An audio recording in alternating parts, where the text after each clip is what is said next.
Hi అండి, welcome to Lakshmidevi channel. ఈరోజు నేను మెంతికూరతోటి చెక్కగారెలు చేస్తున్నానండి. చాలా బాగుంటాయండి. మనం ఎప్పుడు శనగపప్పు కానీ పల్లిపప్పు కానీ నువ్వులు అలా వేసి చేసుకుంటాం కదండి. కొత్తిమీర వేస్తారు, అలా కాకుంటే ఈసారి ఇలా చేసి చూడండి, చాలా బాగుంటాయి. ముందుగా ఒక 10 పచ్చిమిర్చి తీసుకోండి, ఒక 4 అల్లం ముక్కలు పొట్టు తీసి, ఒక 4-5 ఎల్లిపాయలు అవి కూడా పొట్టు తీసి, ఒక చెంచాడు ఉప్పు వేసి ఆ పచ్చిమిర్చిని మెత్తగా మిక్సీ పట్టుకోండి. పట్టుకున్న తర్వాత అది పక్కకు పెట్టుకోండి. మరీ మెత్తగా పట్టద్దు, కచ్చపచ్చగానే పట్టండి. పట్టుకున్న తర్వాత అది పక్కకు పెట్టుకోవాలి. అయితే కొంతమంది వెండికారం కూడా గారెలలో వేసుకుంటారండి. పచ్చికారం వేస్తే చాలా బాగుంటుంది. ఒకవేళ పచ్చికారం పడని వాళ్ళు ఉంటే వెండికారం వేసుకొని చేసుకోవచ్చండి. కొద్దిగా అల్లం పేస్ట్ వేసైనా. అందులో ఒక కట్ట మెంతికూర అండి, ఒక పెరిగడు కరివేపాకు శుభ్రంగా కడిగి తీసుకోండి. నేను ఒక 1/2 కేజీ పిండి తీసుకున్నానండి. దీనికి కొలత అంటూ ఏముండదు, అట్లా మనం ఎంతైనా కలుపుకోవచ్చు. నేనైతే 1/2 కేజీ తీసుకున్నాను. ఒక చెంచాడు ఉప్పు వేసాను, చెంచాడు తక్కువ ఉంటే మరి కొంచెం వేసుకోండి. ఒక 2 చెంచాలు పెసరపప్పు నానబెట్టానండి 2 గంటల ముందు. సగ్గుబియ్యం అవి కూడా నానబెట్టాలి, ఒక 2-3 గంటలు నానిన తర్వాత అవి ఒక కప్పు వేసుకోండి. దానికి కూడా కొలతలంటూ ఏముండవండి, ఎంతైనా వేసుకోవచ్చు. అయితే ఇది మాత్రం వెన్న అండి.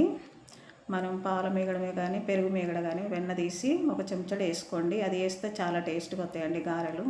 ఒక చెంచాడు జీలకర్ర, 2 చెంచాలు నువ్వులు వేసుకున్న తర్వాత మనం మిక్సీ పట్టిన పచ్చిమిర్చి కారం ఉంది కదండి, అది కూడా అందులో వేసుకోండి. సన్నగా కట్ చేసి పెట్టుకోవాలి మెంతికూర. అది ఒక గుప్పెడు వేసాను, ఒక గుప్పెడు కరివేపాకు. ఇవన్నీ వేసిన తర్వాత బాగా కలిసి ఫస్టే నీళ్ళు పోయకముందు కలుపుకోండి. కలుపుకున్న తర్వాత అట్లా బాగా కలిపినాక తర్వాత కొన్ని వాటర్ పోసుకుంటూ చేయబెట్టి కలపండి. అంటే గంటతోటి అయితే కలవదండి. అయితే పిండి మాత్రం కొంచెం గట్టిగా కలుపుకోవాలండి. లూజుగా కలిపితే మన కవర్కే అతుక్కపోద్ది. ఇట్లా నేను చూపెట్టిన విధానంగా గట్టిగా కలపండి.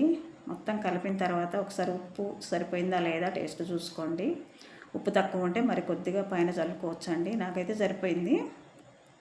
అలా కొద్దిగా వాటర్ పోసుకుంటూ మంచిగా కలుపుకోండి. పిండి అంతా కలిసిపోయేటట్టుగా. ఆ పిండి కలపడానికి ఒక 5-10 నిమిషాలు పడుతుందండి. అట్లా కలిపి పక్కకు పెట్టుకొని చిన్న ముద్దలుగా చేసి అన్నీ ఒకసారి ప్లేట్లో పెట్టుకోండి. ఎప్పటికప్పుడు చేసుకోవడం కుదరదు కాబట్టి ఫస్ట్ ఒక 10-20 ముద్దలు చేసుకొని అలా ప్లేట్లో పెట్టుకున్న తర్వాత మన పూరీ ప్రెష్ ఉంటుంది కదండి, దాని మీద మన నూనె కవర్లు కానీ బట్టల కవర్ కానీ కట్ చేసుకొని ఇలా నూనె రుద్దుకోండి. రుద్దుకున్న తర్వాత మనం పెట్టిన ముద్దను అలా పెట్టేసి దాంతో ప్రెస్ చేయండి. బాగా గట్టిగా చేయనవసరం లేదండి, మామూలుగా ఇట్లా ఒత్తుతూనే వస్తాయి. ఇది లేని వాళ్ళు చేతితోటైనా చేసుకోవచ్చండి, ఇదే ఉండాలని ఏం లేదు. చేతితో కూడా బాగా చేసుకోవచ్చు. నేను చూపించలేదు, మరొకసారి చూపెడతానండి. ఇలా పలుసగా ఒత్తుకొని ఒకేసారి ఒక 10-20 చేసుకొని అయినా క్లాత్లో వేసుకోవచ్చు. లేదా మనం స్టవ్ పక్క కూర్చొనైనా ఇలా చేసుకుంటూ వెంట కళాయిలో వేసుకోవచ్చు. ప్యాన్ పెట్టుకొని దానికి డీపైకి సరిపోయిన ఆయిల్ వేసుకోండి. వేసుకున్న తర్వాత ఇట్లా ఒక్కొక్కటిగా చేసుకుంటూ అందులో వేసుకోండి. ఈ గారెలు నూనెలో వేసినప్పుడు హైలో ఉంచాలి, తర్వాత మీడియంలో ఉంచండి. హైలో పెడితే చుట్టుపక్కల బాగా ఎర్రగా కాలుతాయి, మధ్యలో కాలవండి. గారెలు కాల్చేటప్పుడు మాత్రం ఫ్లేమ్ మీడియంలో ఉంచాలి, హైలో పెట్టొద్దు. అట్లా 2 వైపులా తిప్పుకున్న తర్వాత అలా తిప్పుకుంటూ అందులో ఒక 4 పడతాయండి. మరొకటి వేసుకోండి. గోల్డెన్ కలర్ వచ్చేంత వరకు వేపుకోవాలండి. కొంచెం టైం తీసుకుంటుంది దీనికి, గారెకి. అట్లా అటువైపు ఇటువైపు కాలం కొద్దీ 2 వైపులా ఇలా తిప్పుకోవాలండి. చూడండి ఎంత బాగా కాలావో. ఇట్లా గోల్డెన్ కలర్ రాగానే తీసి పక్కకు పెట్టేసుకోండి. కింద ఒక పేపర్ వేసేసి ఒక డబ్బాలో కానీ ఎందులోనూ కానీ ఇలా తీసిన వెంటనే అందులో పెట్టుకున్న తర్వాత ఇలా మరి ఇంకొక వాయి కూడా మళ్ళీ నేను వేసానండి. 2 వాయిలు నేను చూపెడుతున్నాను చూడండి. ఇలా మొత్తం తీసిన తర్వాత సిమ్లో పెట్టండి, ఆయిల్ మరీ వేడెక్కొద్దు.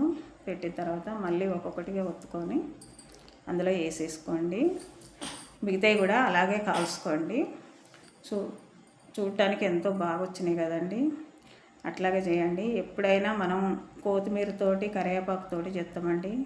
ఈసారి మాత్రం మీరు గారెలు చేసుకునేటప్పుడు మెంతాకుతోటి చేయండి. చాలా టేస్ట్గా ఉంటాయి, ఒంటికి కూడా చాలా మంచిదండి. ఇది తింటా ఉంటే కొంచెం చేదుగా ఉంటుందండి, కానీ ఒంటికి చాలా మంచిదండి. అది నచ్చని వాళ్ళు కొద్దిగా తగ్గించి వేసుకోండి. మెంతికూర కరివేపాకు ఎక్కువ వేసుకుంటే అయిపోతుందండి. అంతేనండి, ఎంతో రుచికరమైన మెంతికూర గారెలు, చెక్క గారెలు రెడీ అయిపోయినాయండి. ఈ వీడియో కనుక మీకు నచ్చినట్టయితే లైక్ చేయండి, షేర్ చేయండి. Thank you.